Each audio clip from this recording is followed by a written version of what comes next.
Almost a year on from the horrific murder of 3 young girls in Southport, the officers who disarmed, detained and arrested the attacker have been awarded for their bravery. PC Luke Holden, Sergeant Greg Gillespie and PCSO Tim Parry were the first on the scene. These pictures show those officers arriving.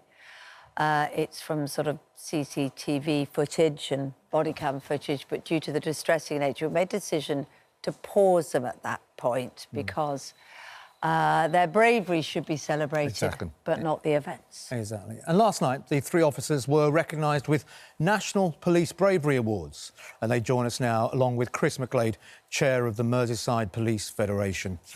Chaps, honestly, it's just an absolute honour to have you here. It really is. I mean, the fact is we are discussing one of the most horrific crimes in British history, I think, especially in recent years. Greg, I'll start with you, because you were the first one on the scene on that day. Just take us back to that moment. Where were you when you got the call? And what was the scene like when you got there? Thanks. I was having a perfectly normal morning, and it was getting on to lunchtime, so I was probably thinking about what and where I was eating. Yeah. And we got that call on the radio, and to be honest, it was so unusual and horrific. I thought it was a hoax. Really? And it was only when I arrived at scene on Hart Street and I saw a group of around 20 adults, and I looked in their faces, and the saying that you can see the fear in people's eyes, I really felt I could see the fear in the people's eyes there, and they were all looking at me.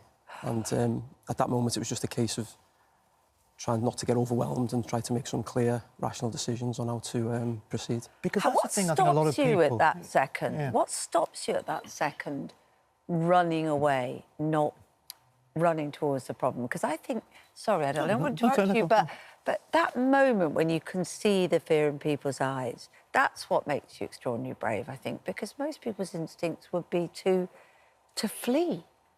Yeah, I mean, I know it sounds a bit corny, but there is a sense of duty that comes with wearing the uniform as a police officer, and we definitely, all 3 of us definitely felt that on the day. If we weren't going to help, then no one was, so we had to do something. Doing nothing was not an option. So you're there and you go inside the building, but very quickly you're joined by Luke and Tim. Yeah. That was very quickly. But then one thing I find amazing, you don't have time to sort of work out, right, guys, what's the plan? No. You all act instinctively, which is just incredible. Is that comes from training, or is that literally just human instinct? No, it's training, and it's knowing your colleagues and knowing that you'll each have each other's back no matter what. Yeah. So when Luke and Tim turned up, there was not a lot said between us. There was more of, looked each other in the eye. Yeah. Said, are we ready? Are we happy? Yeah. Let's go. Now, Luke, I love that. So it's that connection, you know, almost like if you steeled yourself for this. Yeah. Is that what you felt? Yeah, so when Greg looked at me and just muttered those words, are you ready? There's no time to think about risk to yourselves or anything else. You've just got to go in, do what you trained for, with the equipment you've got available, and ultimately get the job done. I bet those 3 words meant a lot, really. Are you ready practically? Are you ready emotionally for what you're going to see? It was instantaneous. He just looked at me and he gave me the confidence. Are you ready? Because in other words is, we're definitely going in and we're definitely dealing with whatever's inside. There's no chance to stop and think. Yeah, and we don't want to really name the attacker, we don't even glorify him at all, but you go up to the top of the stairs and you see him there. What was the scene then? What was he... He was holding a knife at that point? He was standing at the top of the stairs, sort of looking proud, if you like, knife in his hand.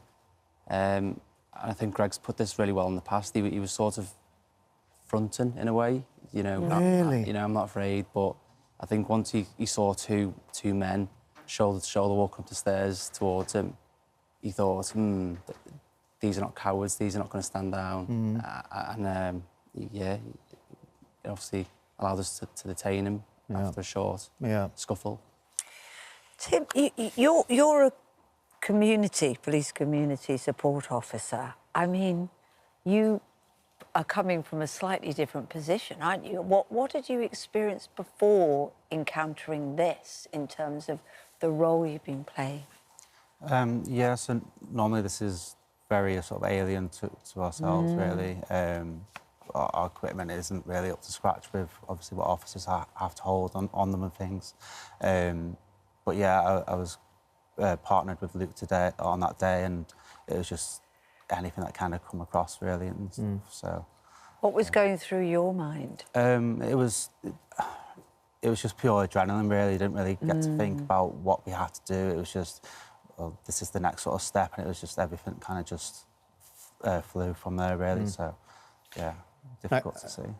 Chris, you're the one that nominated these guys for the awards, and quite rightly so, and you represent, as chair, the Merseyside Police Federation. Now, these guys are very brave and they're being very humble about their training, but my God, you know, all the training in the world is not going to prepare you for moments like that. It's incredible what these guys have had to face and to come out at the other end and to have saved lives and apprehended these horrible human beings. You know, we're in no doubt as an organisation, you know, had it not been for the actions of Tim, Greg and Luke, you know, there could have been far more injuries or lives lost that day. So it's been an honour to nominate them. I think you've both touched on it previously in the interview around, you know, they've turned up, they've faced the most perilous of circumstances. And ultimately, in split-second decisions, they've took action and brought such a horrendous set of circumstances to a conclusion. So on behalf of myself and all our colleagues in Merseyside, we're very proud of them.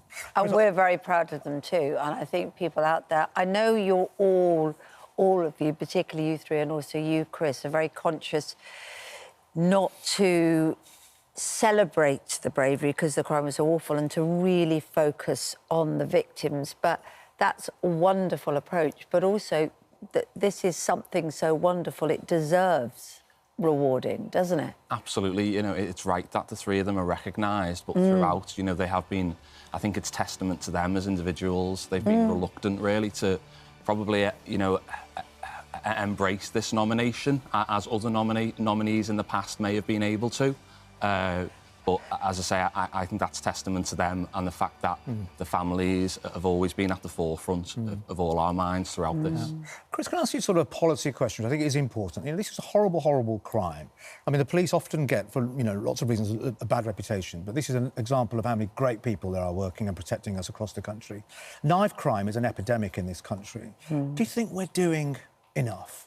From your point of view, what more can we do? Is it more severe sentencing? Is it more stop and search? Is there anything that goes in your head you think, actually, God, I wish we were doing more? More numbers? Well, I think from a policing perspective, we'd always welcome any tools that allow us to deal effectively with crime. And you're right, you know, knife crime is a serious issue in this country. So whether that's legislation, as Kate touched on there, numbers, you know, we're very conscious, certainly, as a federation and also as a local police force, you know, that the investment hasn't really been there in policing in recent years. You know, we're hoping that the current government's going to improve that because, you know, even if we are given more legislation, the reality is if we don't have the police officers there and the capacity to enforce that crime and keep the communities safe, then, you know, no amount of legislation or sentencing is going to change that. Yeah. Look, just finally, I mean, you know, you were so brave, you guys, Luke, and, you know, how are you coping now? And do you feel you can, you know, you can still get back out there and get on with your job, or does this always stick in the back of your mind and affect you a bit? I think from speaking to my colleagues here today and colleagues who are not here today, because there's loads of people involved who've done loads of brave things on the day, I think it's something that we think of every day. I know I certainly do and others do. It's sort of, everyone deals with things differently. Some might do a bit of counselling, some might go for a beer with friends. I think everyone's slightly different, but everyone is affected by what happened, because although it's our jobs, it's not something you see every day. It's very rare. Of course. And the aftermath is still ongoing for everybody.